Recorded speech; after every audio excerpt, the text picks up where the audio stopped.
আসসালামু আলাইকুম। আমার ইউটিউব চ্যানেলে আপনাদের স্বাগতম। আমার ভিডিওটি যদি ভালো লাগে তাহলে অবশ্যই আমার চ্যানেলটি সাবস্ক্রাইব করবেন। আজকে আমরা এই ভিডিওর মাধ্যমে জানতে পারবো কোনো পশুর যদি খাদ্যের প্রতি অরুচি চলে আসে বা খেতে চায় না, তখন আপনারা কী করবেন সেটার উপরে আলোচনা করব। বিশেষ করে ছাগলের যদি খেতে না চায় তাহলে কি করতে হবে তার উপরে ভিডিও করব। এখন আপনার ভিডিওর মাধ্যমে যেটা দেখতে পারতেছেন এটা হচ্ছে একটা ভিটামিনের বক্স। এটার নাম হচ্ছে ভিটামিক্স বিডি। এটা যদি আপনার পশুদের খাওয়ান তাহলে দেখবেন যে খাওয়ার রুচি বেড়ে গেছে।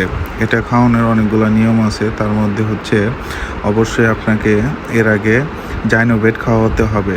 পেটের গ্যাস বা বিভিন্ন ধরনের সমস্যা থাকলে তা ক্লিয়ার করে দিবে এই জাইনোভেট। তার উপর হচ্ছে কৃমির কোর্স করতে হবে। এটা খুবই জরুরি, কারণ ছাগলের দেখা যায় যে কৃমির কোর্স না করলে এটা একটা বড় সমস্যা, তাই কৃমির কোর্সও করতে হবে। তারপর হচ্ছে যে আপনার লিভার টনিক খাওয়াতে হবে, এরপর হচ্ছে এই ভিটামিন খাওয়াতে হবে। এইসব কয়েকটা ধাপ পূরণ করার পরে তারপর দেখবেন এই ভিটামিনটা যদি খাওয়ান তাহলে দেখবেন যে খাওয়ার রুচিও অসংখ্য বেড়ে গেছে, সুস্বাস্থ্য অনেক ভালো হয়ে যাবে। ইনশাল্লাহ দেখবেন খাওয়ার রুচিও অনেকটাই বেড়ে যাবে এবং খুব খাইতে শুরু করবে। আর এটা শুধু ছাগলের জন্য না, এটা সব পশু পাখি খেতে পারে, গরু ছাগল ইত্যাদি সব কিছুর জন্য।